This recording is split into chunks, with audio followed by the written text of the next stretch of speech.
സുഹൃത്തുക്കളെ, ശരിക്കും പറഞ്ഞാൽ മലയാളികളുടെ ഈ മാനസിക ബുദ്ധിയുടെ നിലവാരം ഒന്ന് പരിശോധിക്കപ്പെടേണ്ടതാണെന്ന് എനിക്ക് തോന്നുന്നത്. ഈ വി.ഡി. സതീശനും വെള്ളാപ്പള്ളി നടേശനും സുകുമാരൻ നായരും കൂടി നമ്മളെ പൊട്ടന്മാരാക്കുന്നു എന്നുള്ളത് നമുക്ക് തിരിച്ചറിയാൻ പറ്റില്ല എന്നുള്ളത് ഏറ്റവും വലിയ വസ്തുത. ഈ ഉർവശി ശാപം ഉപകാരം അങ്ങനെ തന്നെയല്ലേ? ഉർവശി ശാപം ഉപകാരം അതോ ശോഭനയുടെ ശാപമാണോ മഞ്ജുവാരിയുടെ ശാപമാണോ ആരുടെ ശാപമാണെന്നുള്ള കാര്യത്തിൽ എനിക്ക് ഡൗട്ടുണ്ട്. ഉർവശി തന്നെയാണെന്നാണ് തോന്നണേ. ഉർവശി ശാപം ഉപകാരം എന്നാണെന്ന് തോന്നുന്നു, എനിക്ക് ഉറപ്പില്ല. ഏതോ ഒരാളുടെ ശാപം ഉപകാരമാണെന്നാണ് പറയാറുള്ളത്. ഈ പറഞ്ഞ പോലെ തന്നെ ഇവരുടെ അനുഗ്രഹം ശാപമായിട്ട് മാറുക സത്യത്തിൽ. നിങ്ങൾ ആലോചിച്ച് നോക്കൂ. ഇപ്പോൾ പിന്നെ ത്രിതല പഞ്ചായത്ത് തിരഞ്ഞെടുപ്പിൽ തന്നെ വെള്ളാപ്പള്ളി നടേശൻ പിന്നെ ഇടതുമുന്നണിക്ക് അനുകൂലമായിട്ടുള്ള നിരന്തരമായ പ്രസ്താവനകൾ ഇറക്കിയപ്പോൾ എന്താ ഉണ്ടായത്? ഇടതുമുന്നണി ഇതാ കിടക്കണം, 8 നിലയിൽ പൊട്ടി. അത് കഴിഞ്ഞപ്പോൾ പിന്നെ ഇവരിപ്പോൾ ചെയ്തത് എന്താ? 2 പേരും കൂടി മറ്റേത് ഒരാൾ ഒറ്റയ്ക്കായിരുന്നു.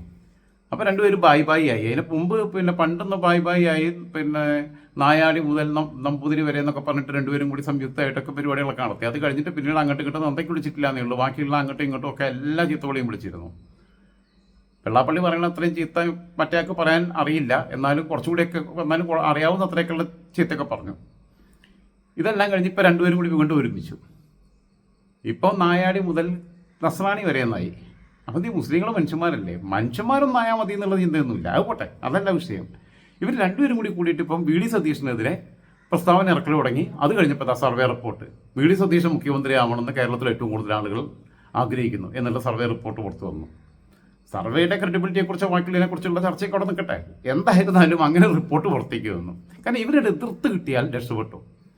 ഇപ്പം ഈ സ്ഥാനാർത്ഥികളായി കഴിഞ്ഞാൽ, ഇപ്പം ഈ സ്ഥാനാർത്ഥി പ്രഖ്യാപനം കഴിഞ്ഞു കഴിഞ്ഞാൽ 140 മണ്ഡലങ്ങളിലും 3 മുന്നണികൾക്കും വേണ്ടി 420 സ്ഥാനാർത്ഥികൾ വരും. ആ സ്ഥാനാർത്ഥി പ്രഖ്യാപനം വന്നു കഴിഞ്ഞാൽ ഇവരെ നല്ല കാലം തുടങ്ങുക. ഇവരടുത്ത് ചെന്നിട്ട് പോയിട്ട് പൈസ കൊടുത്തിട്ടില്ലെങ്കിൽ ഇവരെങ്ങാനും ഈ പൈസ തരാത്ത സ്ഥാനാർത്ഥി ജയിക്കണം എന്നെങ്ങാനും അയാൾക്ക് വോട്ട് ചെയ്യണം എന്നെങ്ങാനും പറഞ്ഞു കഴിഞ്ഞാൽ അയാളെ കഥ കഴിഞ്ഞു. അപ്പം ഇനിയിപ്പോൾ എല്ലാ സ്ഥാനാർത്ഥികളും എന്ത് ചെയ്യും? പരമാവധി പിന്നെ ആളുകൾ ജയിക്കണം എന്ന് ആഗ്രഹമുള്ളവർ എന്ത് ചെയ്യും? ചേട്ടാ, സുകുമാരൻ ചേട്ടാ, വെള്ളാപ്പള്ളി ചേട്ടാ, ദ്രോഹിക്കരുത്, ദയവ് ചെയ്ത് ഞാൻ ജയിക്കണം എന്ന് പറയരുത്, എന്നെ ജയിപ്പിക്കണം എന്ന് ജനങ്ങളോട് ആഹ്വാനം ചെയ്യരുത്, അതിനൊരു 50 കോടി ഫീസ് വെക്കാന്നേ. അത് മാത്രമല്ല, ഞാൻ ജയിക്കണം എന്ന് പറയുക മാത്രമല്ല, ഏത് സ്ഥാനാർത്ഥി ജയിക്കണം എന്നും കൂടി പറയണം എന്ന് പറഞ്ഞു കഴിഞ്ഞാൽ അതിനൊരു പിന്നെ 100 കോടി ഒക്കെ വെക്കാം. അല്ലെങ്കിൽ വേണ്ട 50 ലക്ഷം. ഞാൻ ജയിക്കണം എന്ന് പറയരുത്, എന്നെ അനുഗ്രഹിക്കരുത്, അതിന് വേണ്ടിയിട്ട് 50 ലക്ഷം. എന്നെ അനുഗ്രഹിക്കാതിരിക്കുകയും എതിർ സ്ഥാനാർത്ഥിയെ അനുഗ്രഹിക്കുകയും ചെയ്യുന്നതിന് 1 കോടി രൂപ, അങ്ങനെ ഫീസ് വെക്കാം. എന്നെ അനുഗ്രഹിക്കാതിരിക്കുക മാത്രമല്ല, എതിർ സ്ഥാനാർത്ഥി ജയിക്കണമെന്ന് പറയുന്നതിൻ്റെ കൂടെ എന്നെ 4 ചീത്തയും കൂടി പറയണം എന്ന് പറഞ്ഞു കഴിഞ്ഞാൽ അതിന് 1.5 കോടി രൂപ ഫീസ് വെക്കാം. പിന്നെ ഇയാൾ ജയിച്ചില്ലേ വളരെ ഈസി ആയിട്ട്. കാരണം ഇവരുടെ ഈ പണ്ട് പിന്നെ ഒരു കഥയുണ്ട്. ഈ കല്യാണത്തിന് ഈ ദക്ഷിണ കൊടുത്തിട്ട് ഹിന്ദുക്കളുടെ ഇടയിലും ക്രിസ്ത്യാനികളുടെ ഇടയിലുണ്ട് അങ്ങനെ ആചാരം. ദക്ഷിണ കൊടുത്തിട്ട് കാരണവന്മാർക്ക് ബാക്കി മുതിർന്ന ആളുകൾക്കൊക്കെ ദക്ഷിണ കൊടുത്തിട്ട് ഈ വധുവായാലും വരനായാലും ഒക്കെ ഉണ്ടെന്ന് തോന്നണം. പിന്നെ ദക്ഷിണ കൊടുത്ത് അനുഗ്രഹം മേടിക്കുന്ന പരിപാടിയുണ്ട്. അപ്പോൾ സാധാരണഗതിയിൽ ഇത് ദക്ഷിണ കൊടുക്കുന്ന സമയത്ത് ഇങ്ങനെ തലയിലും തൊടും. അതിൽ പിന്നെ ഒരു പെൺകുട്ടി അതിൻ്റെ പിന്നെ ചേച്ചിയുടെ ഭർത്താവുമായിട്ട് ഭയങ്കര ഉടക്കിലാണ്, കുടുംബപരമായ പ്രശ്നങ്ങളാണ്. അപ്പോൾ ഉടക്കിലാണ്. അപ്പോൾ ഇയാൾക്കാണെങ്കിൽ ഈ ഭാര്യയുടെ അനിയത്തിനെ തീരെ കണ്ടെടുത്താൽ കണ്ടുവിടാ. അപ്പോൾ ഇവളിങ്ങനെ ദക്ഷിണ കൊടുത്ത സമയത്ത് ഇയാൾ ഇങ്ങനെ പിടിച്ച് അമർത്തി, അതായത് നീ മുടിഞ്ഞു പോട്ടെ എന്ന് പറഞ്ഞിട്ട്, ഈ പറഞ്ഞ പോലെ മുടിഞ്ഞു പോട്ടെ എന്ന് പറഞ്ഞ് ശാപം കിട്ടാൻ വേണ്ടിയിട്ട് സ്ഥാനാർത്ഥികൾ ഇവരെടുത്ത് റിക്വസ്റ്റ് ചെയ്തുകൊണ്ടിരിക്കും. നിങ്ങൾ പരസ്യമായി ഞങ്ങളെ 4 ചീത്ത പറയൂ, ഞങ്ങൾക്ക് വോട്ട് ചെയ്യരുതെന്ന് പിന്നെ ജനങ്ങളോട് പറയും. ഞങ്ങളെ പരസ്യമായിട്ട് 4 പിന്നെ വിമർശിച്ചു കഴിഞ്ഞാൽ കാരണം പിന്നെ അവർ രക്ഷപ്പെട്ടു. അപ്പോൾ അതുകൊണ്ട് ഏറ്റവും നല്ല കച്ചവടത്തിന് പറ്റിയ സമയമാണ് സുകുമാരൻ നായർക്കും വെള്ളാപ്പള്ളി നടേശനും. കാരണം ആ എല്ലാ സ്ഥാനാർത്ഥികളെയും വിളിച്ച് പറയുക, മര്യാദയ്ക്ക് പൈസ കൊണ്ടു തന്നോ, തന്നിട്ടില്ലെങ്കിൽ നീ ജയിക്കണം എന്ന് ഞങ്ങൾ പറയും. കൂടുതൽ പൈസ കൊണ്ടു തന്നു കഴിഞ്ഞാൽ നീ പൈസ തന്നിട്ടില്ലെങ്കിൽ നീ ജയിക്കണം എന്ന് ഞങ്ങൾ പറയും. നീ പൈസ കൊണ്ടു തന്നു കഴിഞ്ഞാൽ നീ ജയിക്കണം എന്ന് പറയില്ല.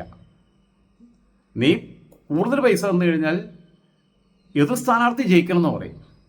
അപ്പോൾ നീ ജയിക്കാൻ സാധ്യത കൂടും. കുറച്ചുകൂടി കൂടുതൽ പൈസ കൊണ്ടു തന്നു കഴിഞ്ഞാൽ എതിർ സ്ഥാനാർത്ഥി ജയിക്കണം, നീ എന്തായാലും തോൽപ്പിക്കപ്പെടേണ്ടവനാണ് എന്നുകൂടി പറയും. അപ്പോൾ കുറച്ചുകൂടി കൂടുതൽ പൈസ. അങ്ങനെ അപ്പോൾ നല്ല ബിസിനസ്സിന് പറ്റിയ ടൈമാണ് സുകുമാരൻ നായർക്കും വെള്ളാപ്പള്ളി നടേശനും.